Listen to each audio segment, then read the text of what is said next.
السلفية هم من كانوا على مذهب السلف الصالح من الصحابة والتابعين.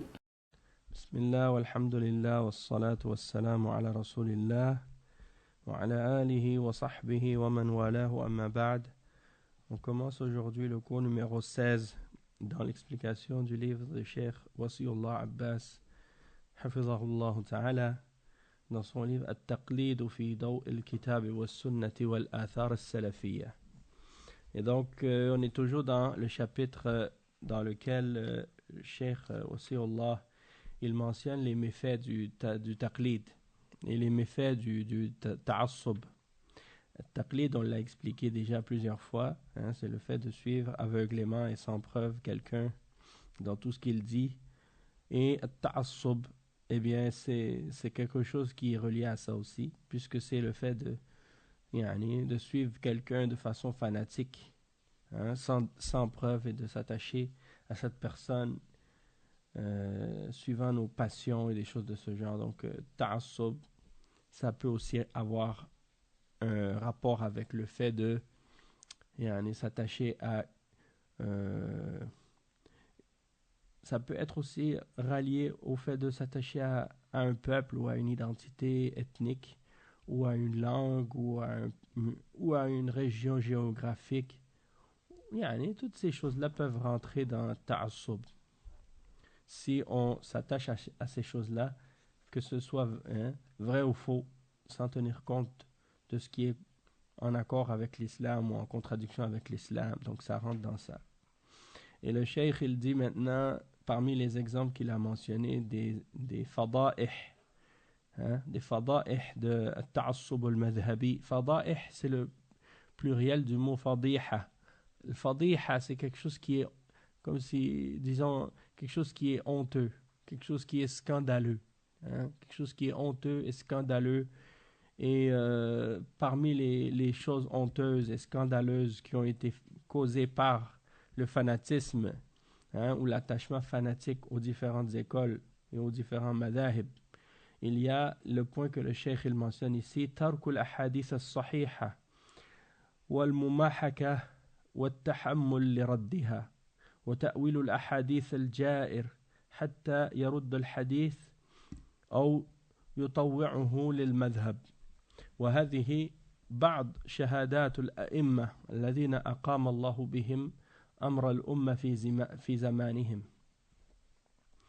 قال عز الدين ابن عبد السلام رحمه الله: ومن العجيب أن الفقهاء المقلدين يقف أحدهم على ضعف مأخذ إمامه بحيث لا يجد لضعفه مدفعا، ومع هذا يقلده فيه ويترك من الكتاب والسنة والأقيسة الصحيحة لمذهبه جمودا على تقليد إمامه، ويتحلل لدفع ظواهر الكتاب والسنة ويتأولها بالتأويلات البعيدة الباطلة نضالا عن مقلده. وقد رأيناهم يجتمعون في المجالس فإذا ذكر لأحدهم في خلاف ما وطن نفسه عليه تعجب غاية التعجب من غير استرواح إلى دليل، بل ما ألفه من تقليد إمامه حتى ظن أن الحق منحسر في مذهب إمامه، فالبحث مع هؤلاء ضائع مفض إلى التقاطع والتدابر من غير فائدة يجديها نعم. وما رأيت أحدا رجع عن مذهب إمامه إذا ظهر له الحق في غيره، بل يصبر عليه مع علمه بضعفه وبعده، فالأولى ترك البحث مع هؤلاء الذين إذا عجز أحدهم عن تمشية مذهب إمامه قال: لعل إمامي وقف على دليل لم أقف عليه ولم أهتدي إليه، فسبحان الله ما أكثر من أعمى بصره حتى حمله على ما ذكره. Donc il dit, le cheikh ici même, parmi les scandales ou les choses scandaleuses qui ont été causées par le fanatisme au madhahib, un fanatisme, l'attachement fanatique aux différents madhahib. Il y a le fait qu'ils délaissent les hadiths authentiques, ou bien ils cherchent un moyen dans le but de rejeter les hadiths authentiques.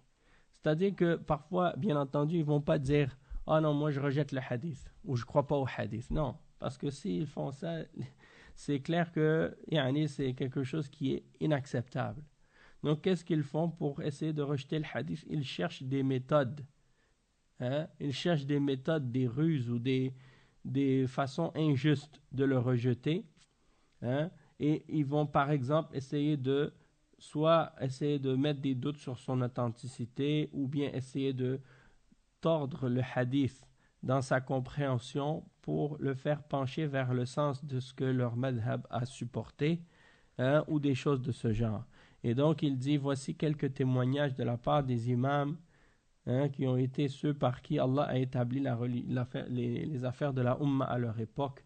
Et un exemple de ça, c'est la parole de Izzuddin ibn Abd Salam, qui est mort en l'an 660 de la Hijra, un cheikh qui était en Égypte justement, Izzuddin ibn Abd Salam.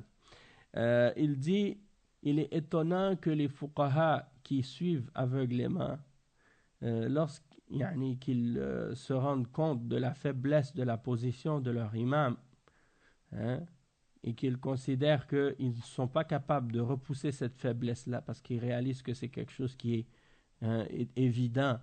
Eh bien, il dit, malgré ça, tu vois que il va laisser tomber le Coran et la Sunna et les analogies authentiques, et il va s'attacher de façon rigide et fanatique, aveuglément à son imam et à son madhab, et il va essayer de repousser de repousser les sens apparents de ce qui est mentionné dans le Coran et dans la Sunna, et de les interpréter par des interprétations qui sont très éloignées de la réalité, pour être capable de continuer à suivre celui qu'il suit aveuglément, ou l'imam qu'il suit dans le madhab qu'il a choisi ou dans le madhab qu'il a étudié. Et il dit, on les a vus ces gens-là quand ils se réunissent dans les assemblées et que on leur mentionne, ou on mentionne à l'un d'entre eux une position qui est contradictoire à celle sur laquelle ils se sont placés, et ils s'étonnent d'un étonnement incroyable lorsqu'on leur mentionne le dalil, et souvent ils n'ont aucun dalil pour supporter leur position eux-mêmes. Mais étant donné qu'ils ont déjà pris l'habitude de toujours suivre aveuglément la position de leur imam, ils sont même arrivés jusqu'à croire que la vérité se limitait uniquement dans la position de leur imam et dans le madhab de cet imam-là. Donc, le fait de vouloir même faire des recherches ou de chercher la vérité avec ces gens-là, c'est une perte. Et ça n'amène que à des disputes et des problèmes qui vont faire par la suite que les relations seront coupées avec eux, sans qu'il y ait aucun bienfait qui en découle.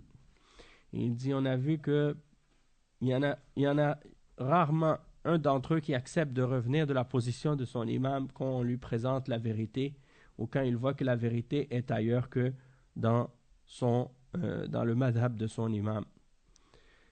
Et il persiste à vouloir rester sur la position de son imam malgré la faiblesse de sa position, et malgré à quel point cette position est éloignée de ce qui est établi par les preuves du Coran et de la Sunna.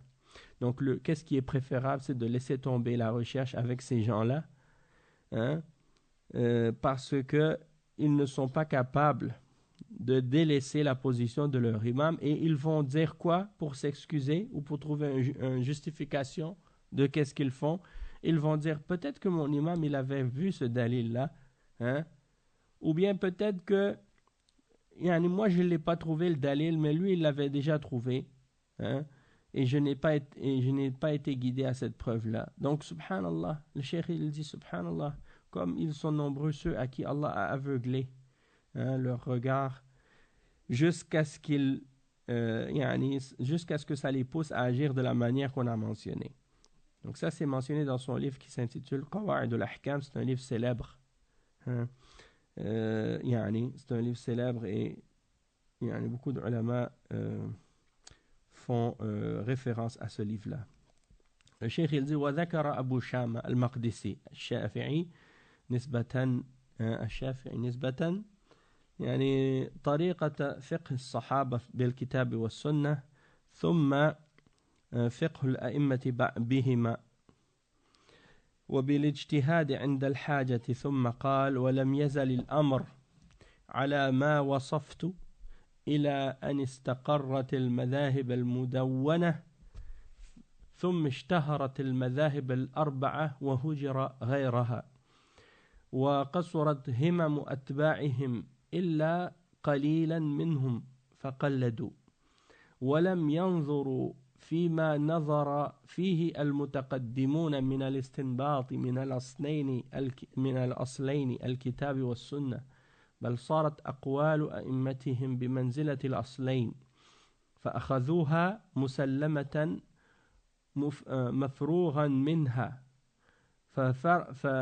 ففرعوا عليها واستنبطوا منها ولم يبق لهم نظر إلا فيها وأعرضوا عن علوم الأصلين فعدم المجتهدون وغلب المقلدون حتى صاروا ممن يروم رتبة الاجتهاد يعني فصار ممن يروم رتبة الاجتهاد يعجبون وله يزدرون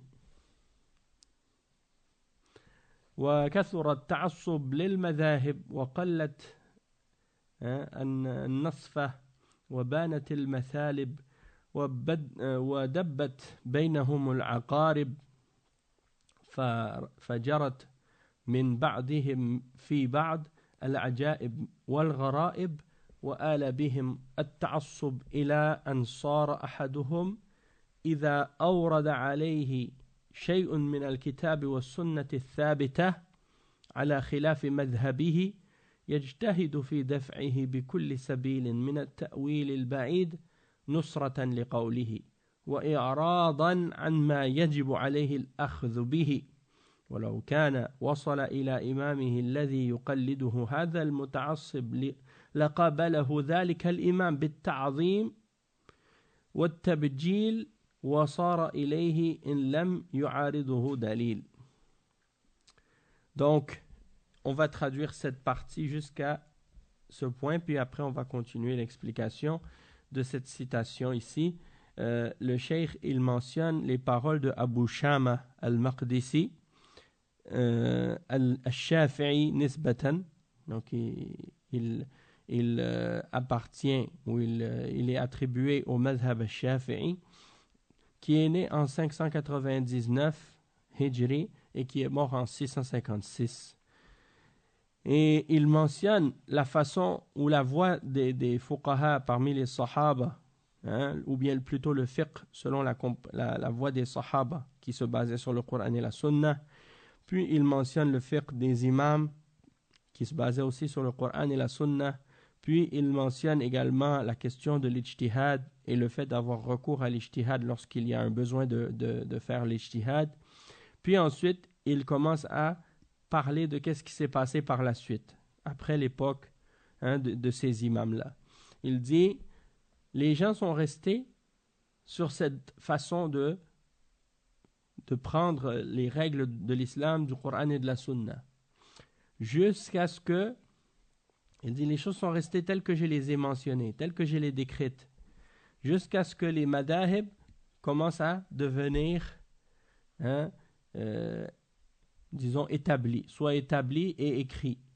Quand les gens ont commencé à mettre les madahib par écrit, tout a été enregistré, tout a été mis dans des livres, et que ces madahib, les 4 madahib en particulier, ont commencé à devenir de plus en plus populaires, eh bien les autres madahib ont été délaissés. Et il dit que, donc quand la motivation et l'intérêt pour les gens qui suivaient ces madahib a commencé à diminuer, eh bien ils ont délaissé les efforts pour justement chercher les détails de la science des textes du Coran et de la Sunna, et ils se sont mis à faire le taqlid, à suivre aveuglément. Et il dit qu'ils n'ont pas regardé les textes tels que les premiers musulmans avaient étudié ces textes pour en extraire les verdicts directement des deux bases du Coran et de la Sunna, mais plutôt ils se sont limités à prendre des paroles de leurs imams. Et ils ont agi avec les paroles de leurs imams comme on agit avec les deux fondements. C'est-à-dire, ils ont traité les paroles de leurs imams comme si c'était le Coran et la Sunna. Et ils les ont pris comme étant quelque chose d'établi et d'accepté, et qu'il n'y a plus de débat, il n'y a plus de discussion là-dessus, ça y est, c'est ça la vérité. Et ils ont extrait des règles de ces positions de leurs imams, et ils ont extrait de ces paroles des verdicts et des jugements. Donc, ils ont laissé de côté le Coran et la Sunna, ils ont pris les paroles des imams comme si c'était ça la référence, comme si c'était ça la base. Allah al-Musta'an. Et donc, ils n'ont pas eu d'autres façons d'analyser et de chercher la vérité excepté dans les textes de leurs imams et dans les madhahib de leurs imams. Ils se sont détournés de ces deux fondements de la religion qui sont les deux bases, le Coran et la Sunna. Donc, par la suite, on a vu qu'il y avait plus de savants mujtahidin, des savants qui sont aptes à faire l'ijtihad. Pourquoi? Parce qu'il y avait personne qui se donnait la peine et l'effort de faire les études nécessaires pour justement atteindre ce degré d'ijtihad. Et la majorité des gens se limitaient à faire le taqlid et à être des muqallidoun. Jusqu'à ce que, quand quelqu'un essayait d'atteindre le degré d'ijtihad, les gens s'étonnaient de ça et ils méprisaient toute personne qui aspirait à atteindre ce degré. Subhanallah. Et il dit qu'on a vu donc beaucoup de fanatisme s'installer chez les musulmans. Le fanatisme envers les madahib. Et ces choses-là se sont propagées parmi eux comme des scorpions. Et on a vu arriver de la part de certains d'entre eux, les uns contre les autres, des choses étonnantes, des choses bizarres. Et même que ça a amené certains d'entre eux à rejeter ce qui était établi de façon authentique dans le Coran et dans la Sunna lorsque c'était quelque chose qui était en contradiction avec leur madhab, et de le rejeter. Et il dit il fait tous ses efforts pour rejeter ce qui est mentionné dans le Coran, dans la Sunna, en utilisant des interprétations très éloignées pour défendre la parole de son imam et se détourner complètement de ce qui est obligatoire pour lui de prendre, c'est-à-dire qu'est-ce qui est tiré des textes. Et il dit ولو كان وصل إلى إمامه الذي يقلده هذا المتعصب لقابله ذلك الإمام بالتعظيم والتبجيل وصار إليه إن لم يعارضه دليل ثم تفاقم الأمر حتى صار كثير منهم لا يرون الاشتغال بعلوم القرآن والحديث ويعيبون من يعتني بهما ويرون أن ما هم عليه هو الذي ينبغي المواظبة عليه وتقدمته بين يديه من الاحتجاج للمذاهب بالآراء وكثرة الجدال والمراء فينقضي منهم المجلس بعد المجلس لا يسمع فيه آية تتلى ولا حديث يروى وإن اتفق ذكر شيء من ذلك لم يكن في المجلس من يعرف صحيحه من سقيمه. Donc il dit, le cheikh, que les choses ont continué à dégénérer jusqu'à ce que beaucoup d'entre eux ne considèrent même pas d'importance à étudier les sciences du Coran et du Hadith. Et ils ont même commencé à blâmer les personnes qui se préoccupaient de l'étude du Coran et de la Sunna. Et il dit qu'il voyait que c'est ce qu'il fallait ce à quoi il fallait donner de l'importance, c'est d'apprendre et d'étudier les madhahib seulement. Et donc, ils ont commencé à essayer d'établir des preuves pour supporter leur madhab en se basant sur des opinions, hein, et sur des discussions et des débats, hein, entre eux.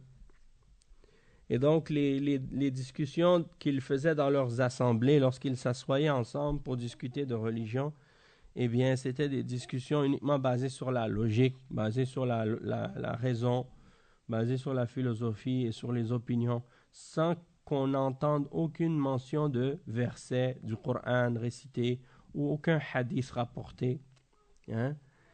Et donc, ils se sont entendus là-dessus. Hein? C'était là-dessus qu'ils étaient d'accord et c'est sur là-dessus qu'ils se mettaient, hein, qu'ils s'entendaient. Et c'était très rare, il dit c'est rare qu'on trouvait dans ces assemblées-là quelqu'un qui connaissait l'authenticité ou la faiblesse des hadiths qui étaient mentionnés. Hein? Si jamais on mentionnait un hadith ou si on avait mentionné un hadith, il ne pourrait pas distinguer est-ce que ce hadith il est sahih ou da'if.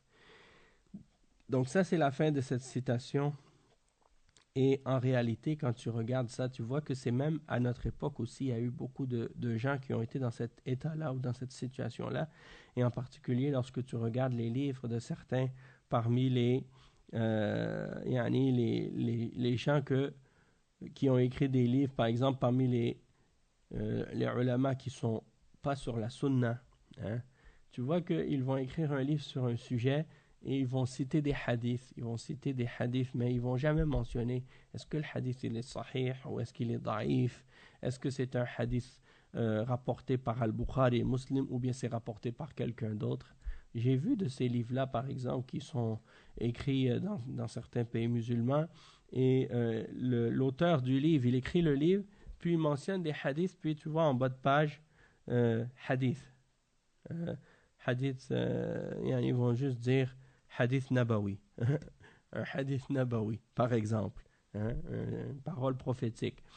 Ou bien ils vont mentionner akhrajahu at-Tirmidhi, hein, mais sans mentionner est-ce qu'il est sahih ou da'if. Donc, ils laissent les gens comme ça. Hein. Tu lis le livre, tu lis qu'est-ce qui est écrit dedans, tu ne sais pas si c'est sahih ou non. Beaucoup de musulmans, ils ont été éduqués avec des livres comme ça. Et ils rapportent tout ce qu'ils trouvent dans le livre sans savoir vraiment est-ce que c'est authentique ou non. Alors le résultat de ça, c'est que les gens sont avec plein de hadiths da'if dans leur esprit, dans leur tête. Et c'est ça qu'ils ont appris de ces livres-là. Et par la suite, tu leur dis non, ça c'est da'if. Ils disent, mais qu'est-ce que tu racontes, hein? Comment ça c'est da'if? C'est un hadith du prophète, sallallahu alayhi wa sallam. Mais c'est pas tout ce qui est attribué au prophète sallallahu alayhi wa sallam qui est nécessairement sahih, hein? Donc ça c'est quelque chose que ces gens-là ignorent malheureusement. Et le cheikh dit وليس وقال أيضا فإذا ظهر هذا وتقرر تبين أن التعصب لمذهب الإمام المقلد ليس هو باتباع أقواله كلها كيفما كانت بل بالجمع بينها وبين ما ثبت من الأخبار والآثار ويكون الخبر هو المتبع ويؤول كلام ذلك الإمام تنزيلا له على الخبر والأمر عند المقلدين أو أكثرهم بخلاف هذا إنما هم يؤولون الخبر تنزيلا له على نص إمامهم. نعم يؤول كلام ذلك الإمام تنزيلا له على الخبر والأمر عند المقلدين. Donc ici le cheikh il dit également, il mentionne que il a cité également ce alim, il dit que lorsque on a établi ça et qu'on a compris ça, on a compris que le fanatisme envers le madhab d'un imam en question qu'on a suivi aveuglément. Hein? Il dit ce qu'il faut faire, c'est pas de suivre tout ce qu'il dit et de prendre toutes ses paroles, peu importe comment elles sont, mais plutôt c'est de rassembler entre ses paroles, les positions qu'il a, et ce qui a été mentionné de façon authentique dans les narrations et les informations au sujet de la religion. Et donc, la personne qui agit de cette manière, il sera quelqu'un qui a suivi les preuves, malgré qu'il suit cet imam, mais il suit cet imam en se basant sur les preuves. Et si il trouve la vérité ailleurs que chez cet imam, il va l'accepter, il ne va pas le rejeter, parce que ça ne vient pas de son imam. Hein. Et donc, il ne faut pas interpréter la parole de qu'est-ce qui est dans le Coran, dans la Sunna, en se basant sur les paroles de l'imam pour essayer de déformer les paroles du Coran, de la Sunna ou des textes pour que ce soit en accord avec ce que leur imam a dit, mais plutôt c'est le contraire qu'il faut faire. Hein? C'est-à-dire, c'est-à-dire il faut se baser sur les paroles de ce qui est mentionné dans les textes, hein, sur le Coran et la Sunna, et si on trouve les paroles d'un imam, eh bien, de comprendre les paroles de cet imam-là en se basant sur qu'est-ce qui est authentique du Coran et qu'est-ce qui est rapporté qu'est-ce qui est authentique de la Sunna et qu'est-ce qui est rapporté dans le Coran. Et si c'est en contradiction, tu laisses la parole de l'imam, tu suis qu'est-ce qui est dans les textes. Et le cheikh dit وقال أبو شام المقدسي أيضا وما زال أكابر الصحابة بن عهد الصديق فمن بعده رضي الله عنهم يخفى عنهم شيء من السنة وإذا نسب إلى بعض المتأخرين أنه خفي عليه شيء من السنة أنف ذلك المقلد المتعصب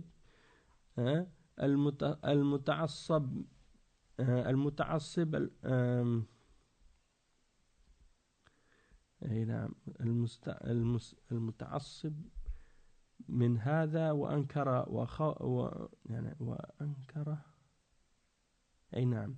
وأنكر وخوف وحذره وهو غارق في غيه المنكر لو سمع وأبصر.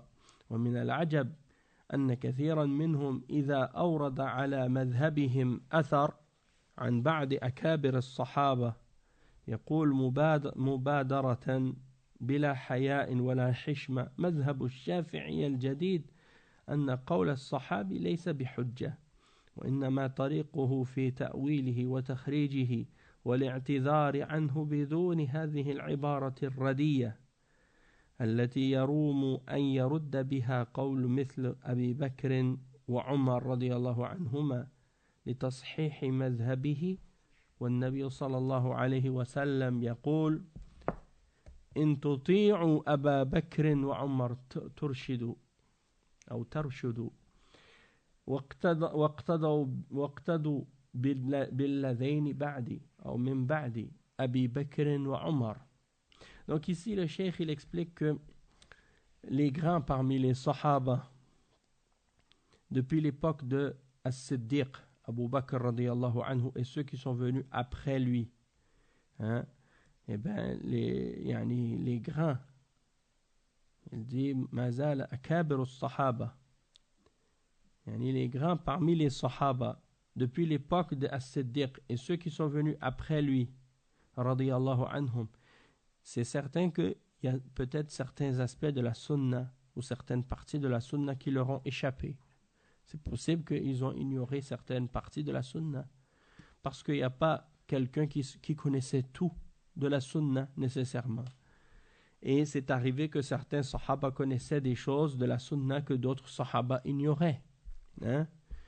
Et donc, il dit que si par exemple on attribue à certains parmi les savants qui sont venus plus tard dans l'histoire de l'ignorance de certains aspects de la sunna ou le fait que certains aspects de la sunna leur auraient échappé, eh bien la personne qui fait le taqlid aveuglément de ces personnes et qui est fanatique pour ces savants-là, eh bien il se fâche quand il entend ça. Comment tu peux dire que mon imam a ignoré des aspects de la sunna? Comment tu peux dire que mon imam il y a des aspects de la sunna ou des choses de la sunna qui lui a échappé. Donc il rejette ça et il fait peur aux gens par rapport à cette pensée-là. Il dit, fais attention, si tu dis ça, là, c'est grave.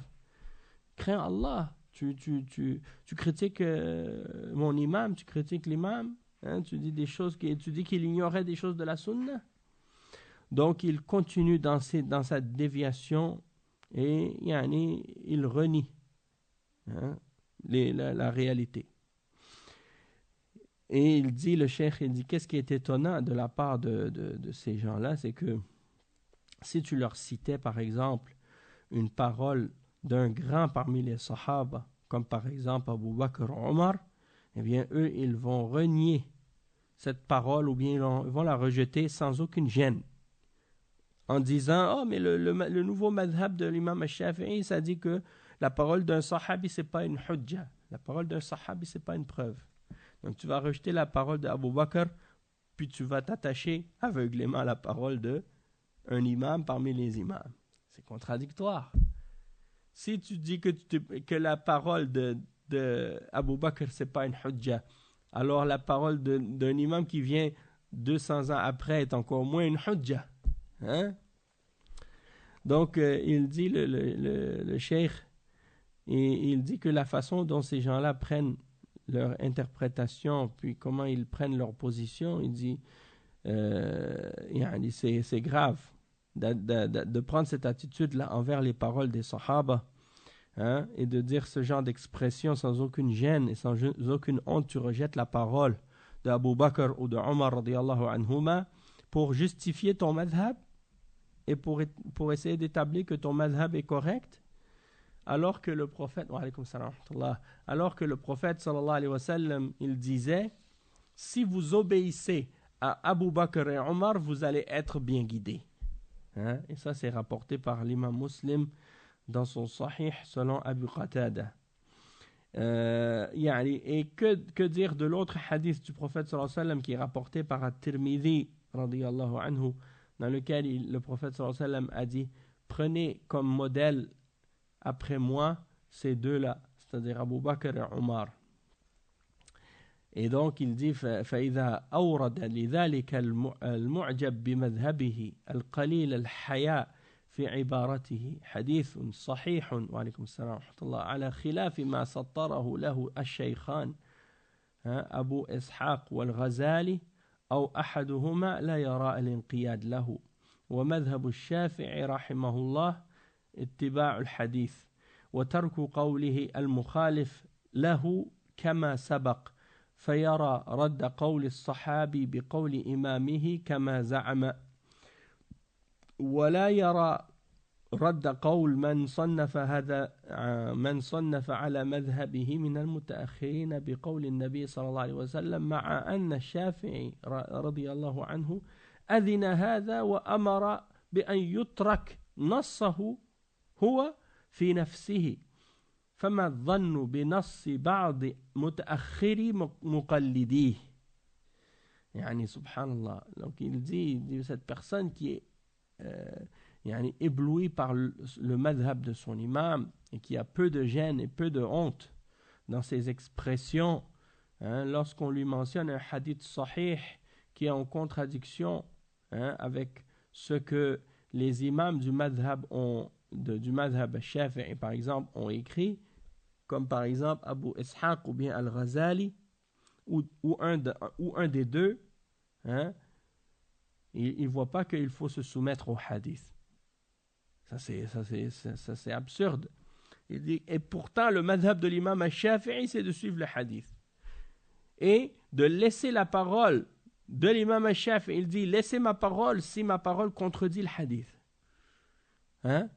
Alors que eux, ils laissent le hadith pour la parole d'un imam, d'un cheikh qui prétend suivre le madhab de l'imam al-Shafi'i et qui est venu des siècles après l'imam al-Shafi'i. Et il laisse le hadith pour suivre ce cheikh-là, en prétendant suivre le madhab al-Shafi'i. Donc, alors que le madhab al-Shafi'i, c'est de laisser sa parole lorsque sa parole contredit le hadith. Donc là, il te montre en réalité, le cheikh ici, comment ces gens-là, ils se contredisent et comment ils contredisent l'imam même qu'ils prétendent suivre. Hein?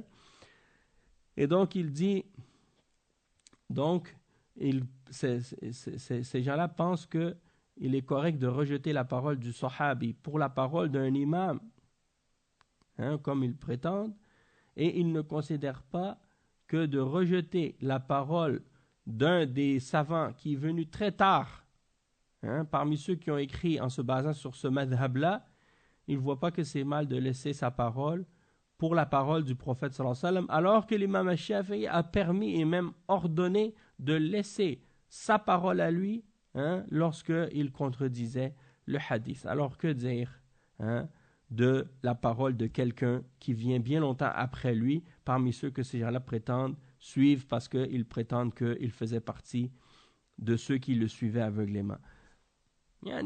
C'est clair ici que l'attitude de ces gens-là, elle est complètement fausse. Et ça, c'est ici, comme le cheikh il le mentionne, la parole de Abu Shama al-Maqdisi al-Shafi'i dans son livre Al-Kitab al-Mu'ammal. Et après, il dit « Wa kalamu shah waliyullah ad-Dahlawi » il dit « Wa nahwahu kalamu shaykh Muhammad Hayat al-Sindi bal biziyadati al-tawdih » wa kalamu shah waliyullah ad-Dahlawi.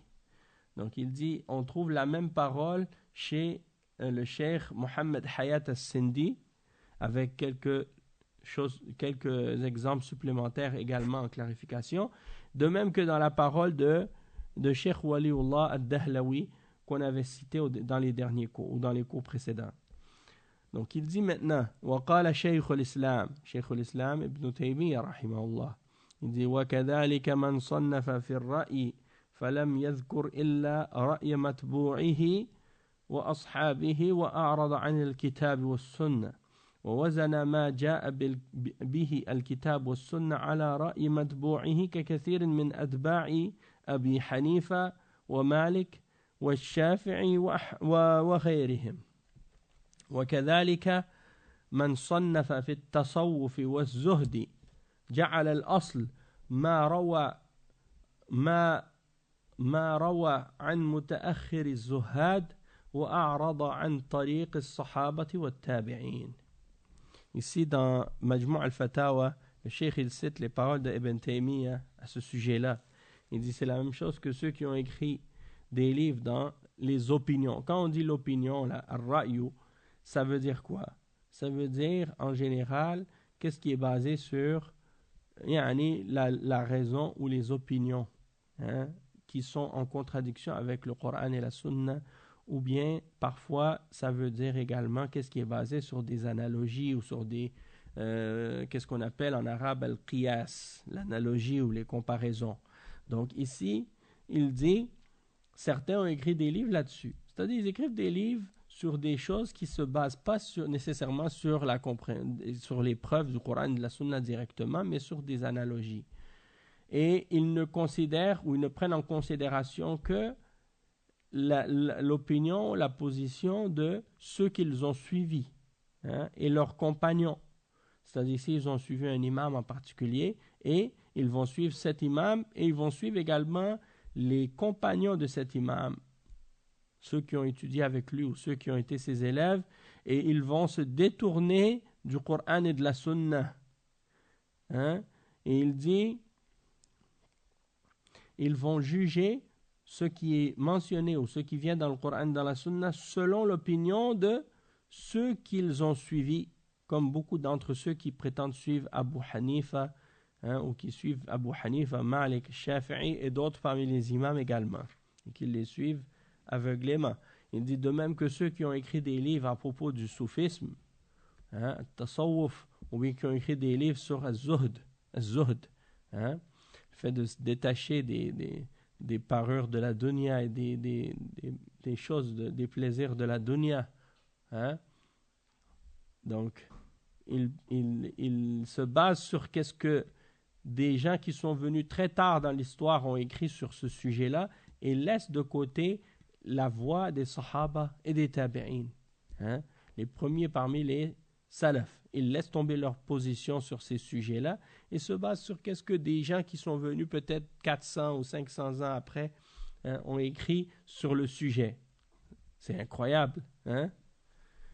Et il dit ici, après le cheikh, ça c'est Ibn Taymiyyah, il dit également dans une autre citation, وقال أيضا نجد كثيرا من الناس ممن يخالف الحديث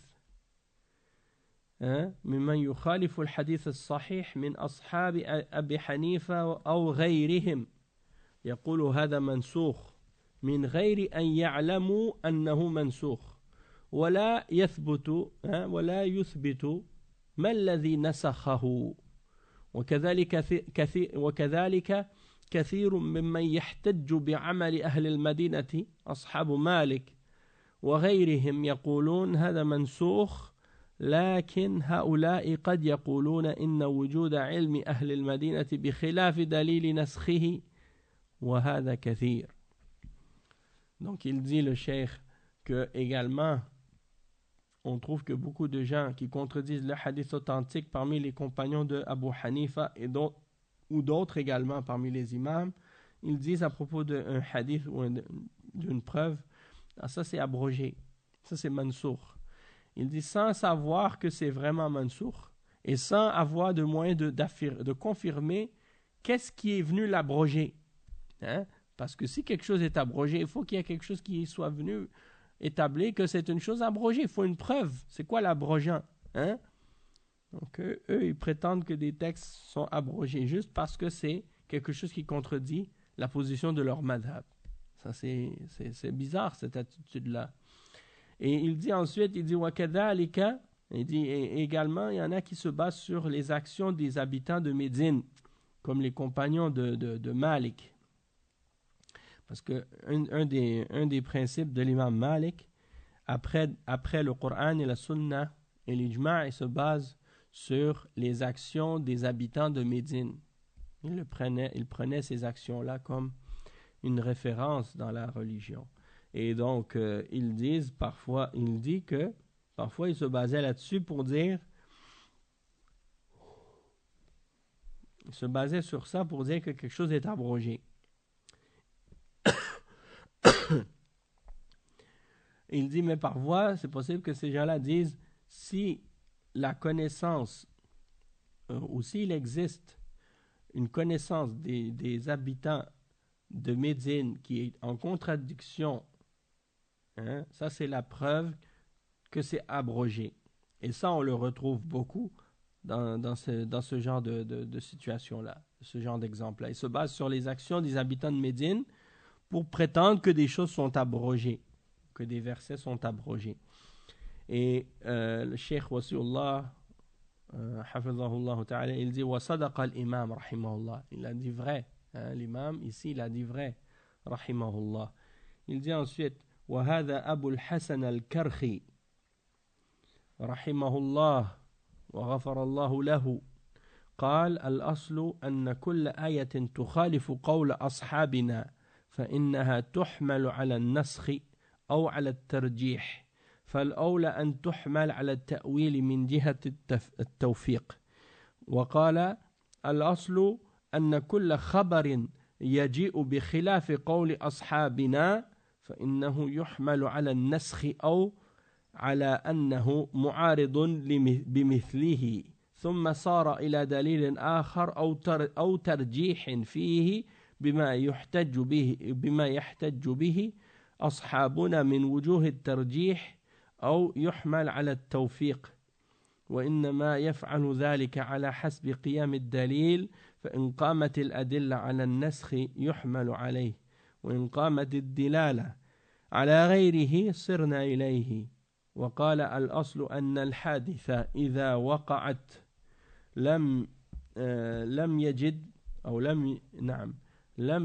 المؤول فيها جوابا ونظيرا في كتب أصحابنا فإنه ينبغي له أن يستنبط جوابها من غيرها إما الكتاب أو السنة أو غير ذلك مما هو الأقوى فالأقوى.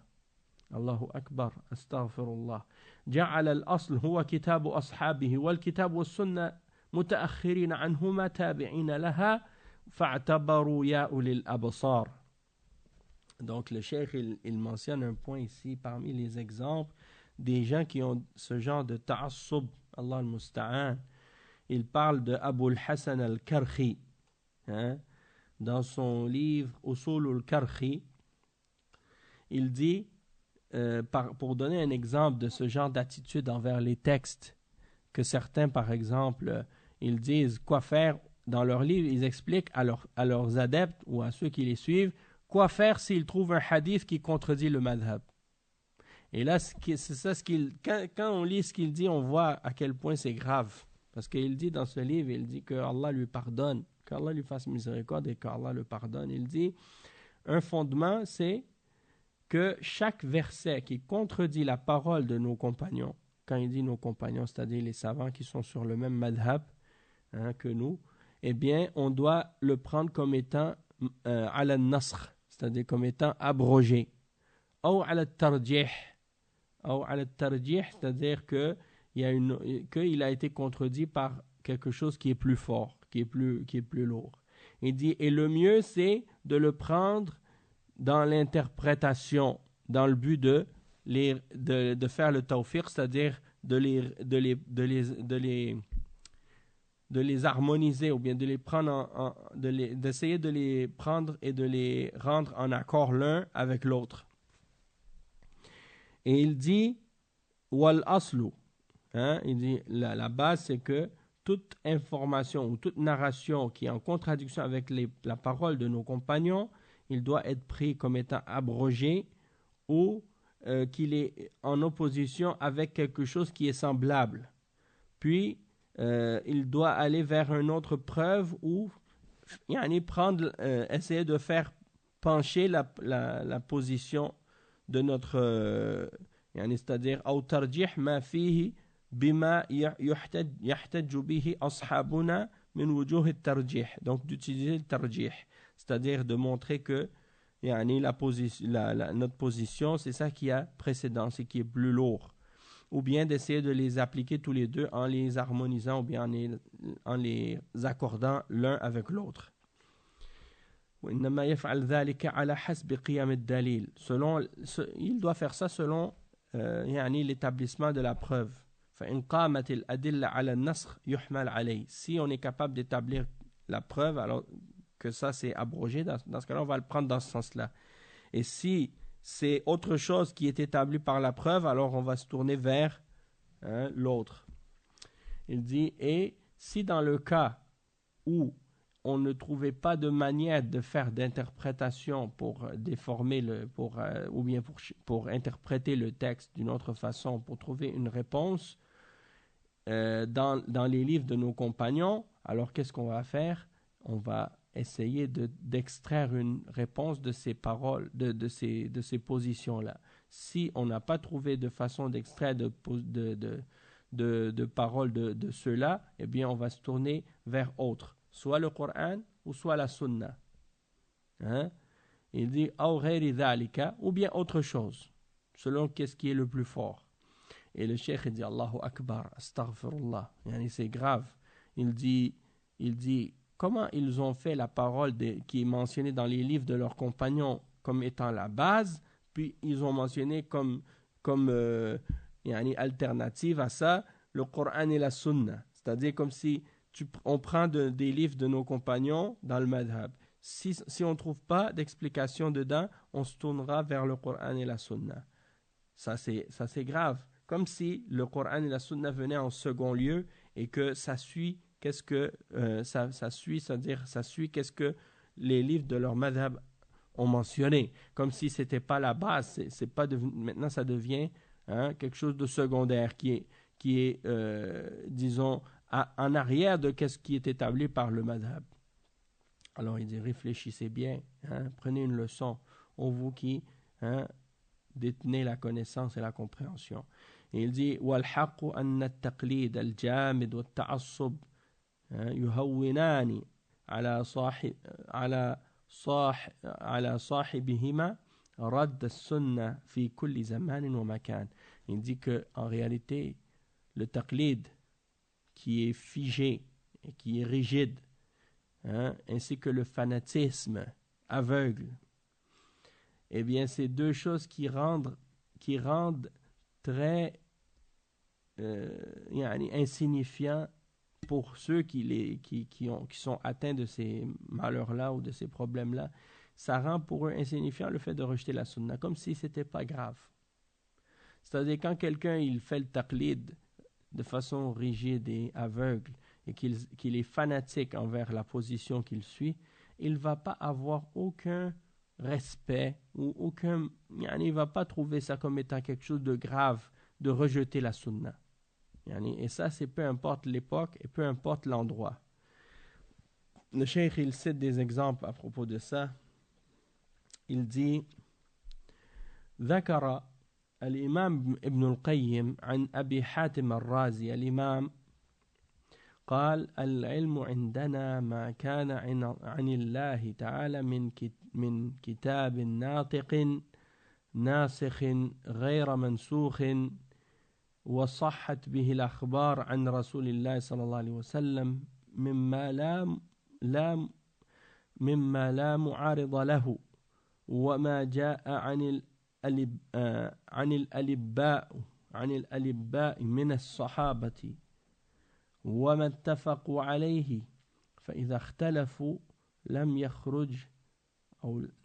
يخرج عن اختلافهم فإذا خفي ذلك ولم يفهم فعن التابعين فإذا لم يوجد عن التابعين فعن أئمة الهدى من أتباعهم وسمى من أتباع التابعين وتابعيهم عددا ثم قال ابن القيم فهذا طريق أهل العلم وأئمة الدين جعل أقوال هؤلاء بدلا عن الكتاب والسنة وأقوال الصحابة بمنزلة التيمم إنما يصار إليه عند عدم الماء فعدل هؤلاء المتأخرون المقلدون إلى التيمم والماء بين أظهرهم أسهل من التيمم بكثير ثم حدثت بعد هؤلاء فرقة هم أعداء العلم وأهله فقالوا إذا نزلت بالمفتي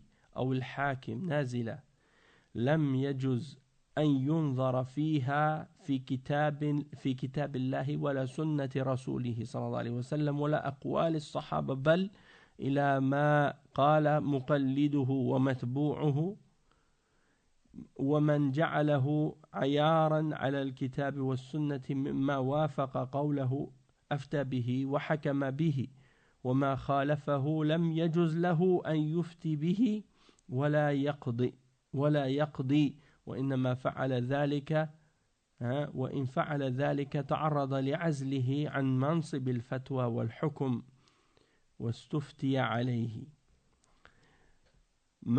نعم. Donc il mentionne ici des exemples.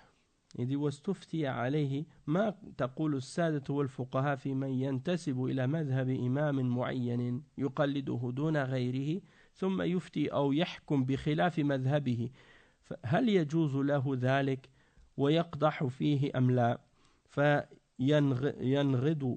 فينغض المقلدون رؤوسهم ويقولون لا يجوز ذلك ويقدح فيه. Donc on va traduire cette partie, après on va continuer. Ici le cheikh il explique que Ibn al-Qayyim il a mentionné une parole de Abu Hatim al-Razi. Il dit que la science pour nous c'est ce qui vient d'Allah, c'est-à-dire d'un livre, Kitabun Natiq, un livre qui parle, et qu'est-ce qui est abrogeant et non pas qu'est-ce qui est abrogé, et qu'est-ce qui est authentique des paroles du messager sallallahu alayhi wa sallam, parmi ceux qui n'a pas été opposé, et ce qui est venu de la part des savants parmi les sahaba et ce sur quoi ils se sont mis d'accord. Et s'ils ont divergé, eh bien on ne sort pas de leur divergence. Et il dit فَإِذَا خَفِيَ ذَلِكَ, si quelque chose comme ça devient difficile à connaître, ou bien que c'est quelque chose qui n'est pas compris de la part de certaines personnes, alors dans ce cas-là, on va prendre des tabi'in. Et si on ne trouve pas parmi les tabi'in, Alors on va prendre des imams de la guidance et ceux qui les ont suivis. Puis il a mentionné un nombre d'entre des élèves des tabi'in et de ceux qui les ont suivis, un nombre d'entre eux. Puis Ibn al-Qayyim a dit, ça c'est la voix des hommes de science parmi les imams de la religion. Et Allah subhanahu wa ta'ala, il dit parmi les imams de la religion, c'est ça, ils ont pris les paroles des imams comme étant quelque chose auquel on a recours après avoir pris du Coran et de la Sunna et des paroles des Sahaba, comme lorsque quelqu'un n'a pas d'eau pour faire le tayammum. Hein? Quand tu n'as pas d'eau, tu peux utiliser la terre pour faire le tayammum. Donc si par exemple quelqu'un n'a pas de preuve du Coran et de la Sunna et des paroles des Sahaba, il peut se baser sur les paroles des savants qui viennent par la suite, comme si quelqu'un qui n'avait pas d'eau, il va se baser sur la terre pour faire le wudu, il va faire le tayammum. Donc, ils considèrent que les savants considèrent que de se baser sur les paroles des savants lorsqu'on ne connaît pas le dalil et d'avoir recours au taqlid, c'est une forme de comparaison avec le tayammum quand tu n'as pas d'eau. Hein? C'est-à-dire, si tu as de l'eau, tu ne vas pas te référer à... tu ne vas pas utiliser de la terre pour faire le tayammum si tu as de l'eau. Donc, si tu as les preuves du Coran et de la Sunna, tu n'as pas besoin de te référer à des savants qui sont venus après.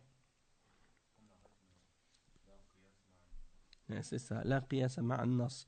Lorsqu'il y a un nas, un texte clair et explicite du Coran et de la Sunna, il n'y a pas de qiyas, il n'y a pas d'analogie à faire, ou d'ijtihad à faire dans ces questions-là, parce que l'affaire, elle est claire. Hein? Il n'y a pas besoin de faire d'ijtihad pour savoir, est-ce qu'on va rendre l'alcool halal, hein, pour l'ijtihad? Non, il n'y a pas d'ijtihad, parce que l'alcool, c'est clair que c'est haram dans le Coran. Donc, quand il y a un nas sarih, on ne peut pas faire d'ijtihad dans ces cas-là ou de qiyas.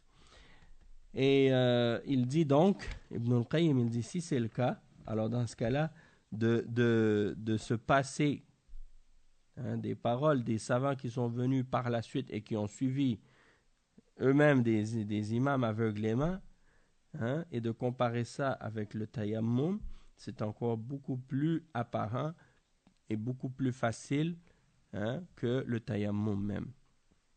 Et il dit, après ça, il y a d'autres gens qui sont apparus. Donc, Imam Ibn al-Qayyim dit, après cette catégorie-là, ou après ces savants-là, il y a d'autres personnes qui sont apparues, qui, eux, sont les ennemis de la science et ennemis des gens de science. Et lorsque un malheur arrive, hein, alors, ils disent, hein, leurs muftis disent qu'il faut ne pas regarder dans le Coran et la Sunna, ni dans les paroles des Sahaba. Plutôt, il faut se tourner uniquement vers celui que tu as suivi aveuglément parmi les imams et tu le prends comme référence au-dessus du Coran et de la Sunna. Hein? Et il dit donc que tu n'as pas le droit de prendre ce qui vient en contradiction avec la position de ce que ton mufti a dit comme fatwa dans ces situations-là. Et si tu le contredis, alors si c'est le mufti, par exemple, qui est face à cette situation dans laquelle il doit faire une fatwa, si lui, il contredit le madhab et qu'il fait une fatwa, même si c'est selon le Coran et la Sunna, s'il contredit son madhab, il faut qu'il soit enlevé de cette position-là. Il ne faut plus qu'il puisse faire de fatwa ou de jugement dans ce cas-là. Et ils ont même posé la question à ce sujet.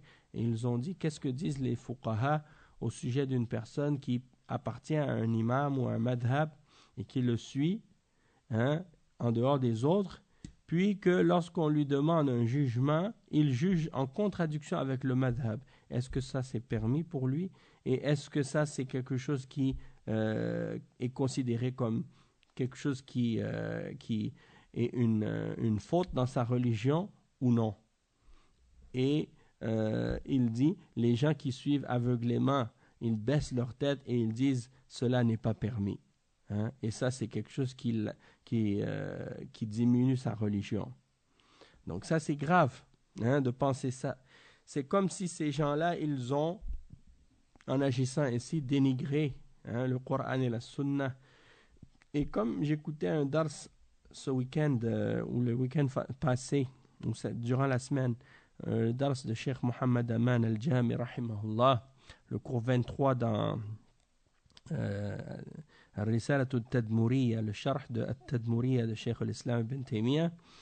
Et dedans, il expliquait justement cet aspect-là, et il disait que ces gens-là, ils ont contredit la partie du témoignage de Muhammad Rasulullah. Parce que quand tu dis « Ashhadu anna Muhammadan Rasulullah », ça veut dire que tu dois accepter que tu n'as pas le droit d'obéir, ou que tu dois accepter qu'il n'y a personne qui est obligatoire d'être obéi en dehors du messager d'Allah, sallallahu alayhi wa sallam. Et donc, si quelqu'un, il vient puis qu'il veut imposer ou rendre obligatoire pour les musulmans de suivre quelqu'un aveuglément dans tout ce qu'il dit, autre que le prophète Mohammed sallallahu alayhi wa sallam, alors ça c'est comme si il met la parole de cette personne au même degré que la parole du prophète Mohammed sallallahu alayhi wa sallam. Et par conséquent, il contredit le témoignage, ou qu'est-ce qui est impliqué par le témoignage de Ashhadu anna Muhammadan Rasulullah. D'accord? Donc c'est extrêmement grave. Et le cheikh il dit وَلَعَلَّ الْقَوْلَ الَّذِي عَدَلَ إِلَيْهِ قول أبي بكر وعمر وابن مسعود وأبي كعب ومعاذ بن جبل وأمثالهم فيجيب هذا الذي انتصب للتوقيع عن الله ورسوله بأنه لا يجوز له مخالفة قول متبوعه لأقوال من هو أعلم بالله ورسوله منه وإن كان مع أقوالهم كتاب الله وسنة رسوله صلى الله عليه وسلم وهذا من أعظم جنايات فرقة التقليد على الدين. Donc il dit, le cheikh, il dit peut-être même que la parole de celui que eux ils refusent, c'est la parole de Abu Bakr ou la parole de Omar, la position d'Abu Bakr ou de Omar ou de Ibn Mas'ud ou de Ubay ibn Ka'b ou de Mu'adh ibn Jabal et d'autres semblables, c'est-à-dire des montagnes de science parmi les Sahaba. Et il répond donc que il est obligatoire de suivre celui qu'il a suivi aveuglément parmi les imams du madhab, même si celui qui l'a contredit c'était Abu Bakr ou Omar ou Uthman ou Ali radiyallahu anhum ajma'in, ou bien Ibn Mas'ud ou Abdullah ibn Abbas ou Abdullah ibn Omar, et ainsi de suite. Donc, est-ce que celui qui s'est placé dans cette position, dans cette position pour signer au nom d'Allah et du messager, en signant, en faisant des fatwas, parce que lorsque tu donnes une fatwa, c'est comme si tu signais à la place d'Allah et de son messager sur quelque chose. Et c'est pour ça que l'imam Ibn al-Qayyim, il a appelé son livre I'lam al-Muwaqqi'in an Rabbil Alamin. Qu'est-ce que ça veut dire I'lam al-Muwaqqi'in? I'lam al-Muwaqqi'in, c'est-à-dire l'annonce faite par ceux qui, ou bien de faire savoir à ceux qui signent au nom d'Allah et de son messager. C'est-à-dire que quand tu fais une fatwa et quand tu établis un jugement dans la religion et que tu l'expliques, c'est comme si tu parlais au nom d'Allah. Et c'est comme si tu signais pour Allah. Donc, comment quelqu'un qui se prétend ou qui accepte même de signer pour Allah subhanahu wa ta'ala et pour son messager, peut-il dire que c'est interdit de contredire la parole de celui qui l'a suivi aveuglément parmi les imams, même si la parole de celui qui l'a contredit sont ceux qui sont plus savants et qui connaissent mieux Allah et son messager que lui. Hein? Ou même si leur parole c'est basé sur la parole d'Allah dans son livre et la parole du messager sallallahu alayhi wa sallam dans sa sunna. Il dit ça, c'est un des plus grands crimes que le groupe du taqlid ont fait contre la religion. D'imposer aux gens de suivre aveuglément un madhab, même lorsque c'est quelque chose qui est en contradiction avec le Coran et la sunna. Et le pire, c'est ça, c'est que ces gens-là, hein, ils disent, il y en a qui ont même été jusqu'à l'extrême de faire le takfir d'un musulman qui ne suit pas un madhab aveuglément, ou de le considérer comme un innovateur, de considérer qu'il est mubtadi' ou égaré. Hein? Et ils disent, par exemple, à propos de ceux qui rejettent le taqlid aveugle, le fanatisme envers les madhab, ils les appellent des la madhabiyya, hein? Comme si c'était des anti-madhab. Et ils pensent que ça, c'est quelque chose qui est grave, hein? C'est une innovation. Et c'est une des reproches que certains ont fait même à l'imam Muhammad ibn Abdul Wahhab. Ils ont dit à lui, c'est un anti-madhab. Hein? C'est un innovateur parce qu'il impose pas aux musulmans de faire le taqlid. Hein? Et donc, pour eux, si tu fais pas le taqlid d'un des 4 madhahib, tu es égaré de la religion. Oui, c'est ça. Et le pire, c'est que si tu regardes avant les 4 madhahib, il n'y avait pas cette mentalité-là, cette idée-là même de dire que c'est obligatoire de suivre un savant parmi les savants et que si tu ne le suis pas, tu es un égaré. Ça n'existe pas. Il n'y a personne que tu peux dire que si tu ne le suis pas, tu es un égaré, excepté le messager d'Allah, sallallahu alayhi wa sallam. Ça, c'est la base. Et le cheikh, il dit ensuite, لو أنهم لزموا أحدهم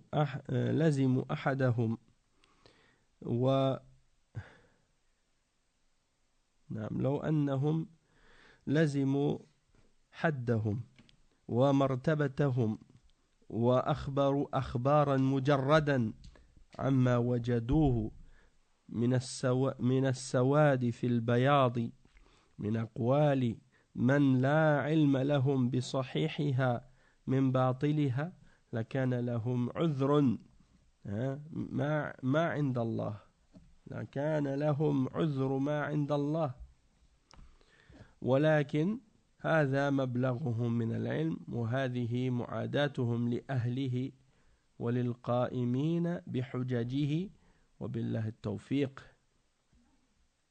Donc le cheikh il dit, si ces gens-là seraient restés à leurs limites et à leur degré et se seraient limités à donner à citer des informations, hein, de ce qu'ils avaient trouvé écrit dans les livres, noir sur blanc, des paroles, hein, il dit, أخبارا مجردا عما وجدوه من السواد في البياض من أقوال من لا علم لهم بصحيحها وباطلها لكان لهم عذر. Il dit, si c'était limité juste à transmettre les informations de ce qu'ils ont trouvé noir sur blanc dans les paroles de ceux d'entre eux qui n'ont aucune connaissance de ce qui est vrai, de ce qui est faux parmi ces gens-là, eh bien, ils auraient peut-être eu une excuse, hein, auprès d'Allah. Il dit, وَلَكِنْ هَذَا مَبْلَغُهُمْ مِنَ الْعِلْمِ. Il dit, mais c'est la limite de leur connaissance.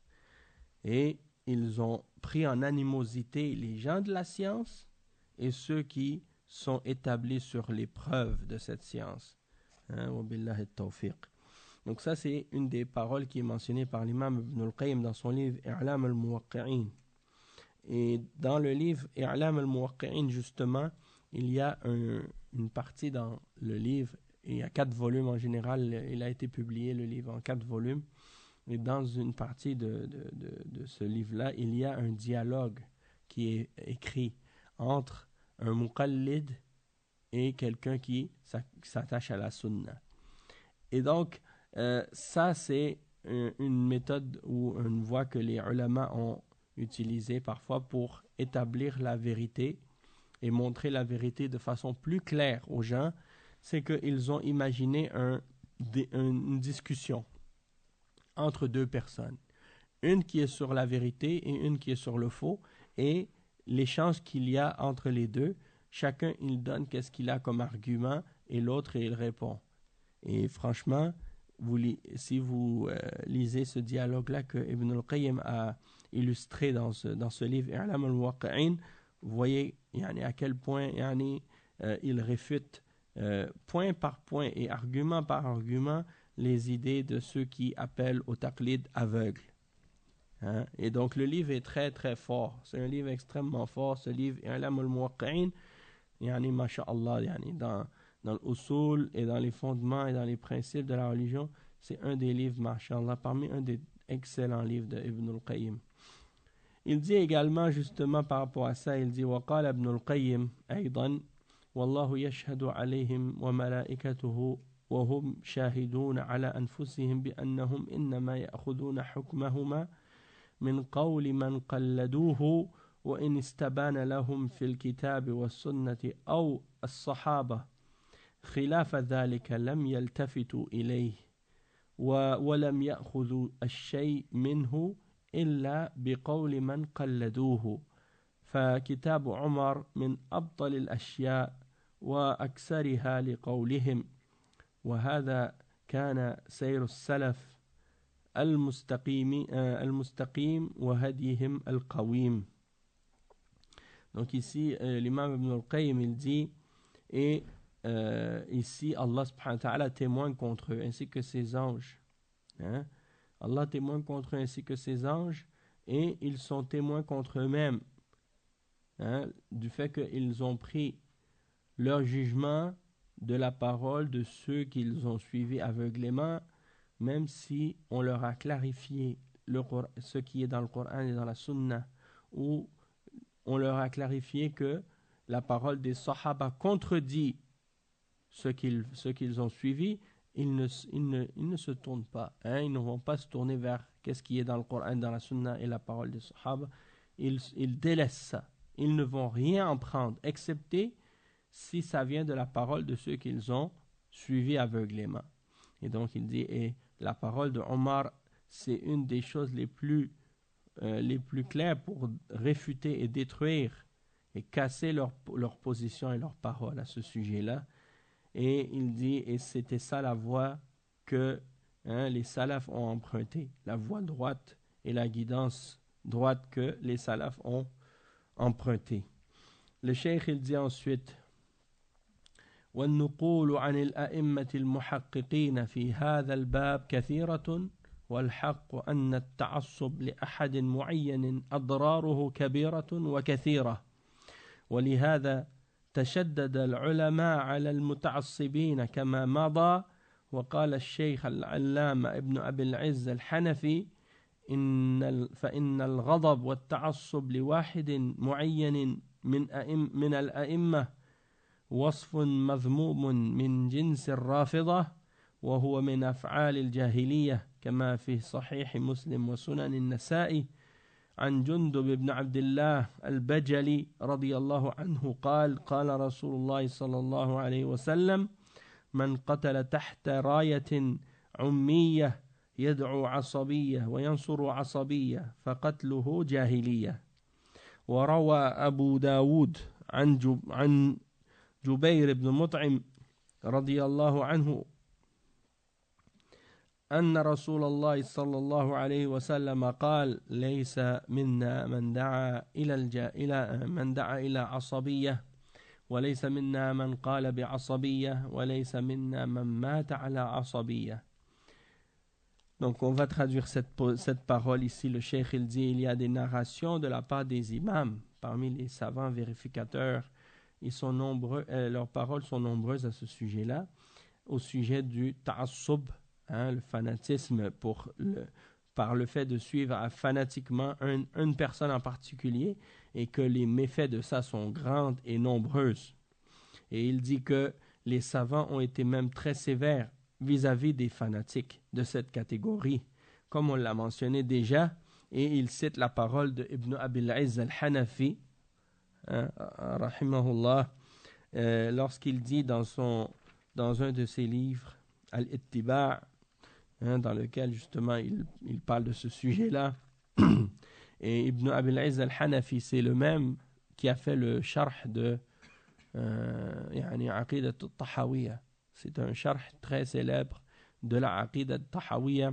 Et Ibn Abil Izz al-Hanafi, c'est un des élèves de Ibn Taymiyyah, rahimahullah. Et il a profité donc beaucoup de leur science. Et c'est pour ça qu'il dit justement, c'est ce qu'il explique dans ses livres. Et il dit ici que la colère et le ta'assub, le fait d'être en colère et de s'attacher fanatiquement pour un, en particulier parmi les imams, ça c'est une caractéristique blâmable qui rentre dans la même catégorie que l'attitude des Rafidah. Parce que c'est les Rafidah qui ont laissé de côté les Sahaba et qui se sont acharnés à vouloir suivre aveuglément uniquement Ali ibn Abi Talib radiyallahu anhu, ou prétendent vouloir suivre Ali, même si ce qu'ils prétendent suivre est en contradiction avec ce que Ali lui-même a dit, ainsi que le reste des Sahaba.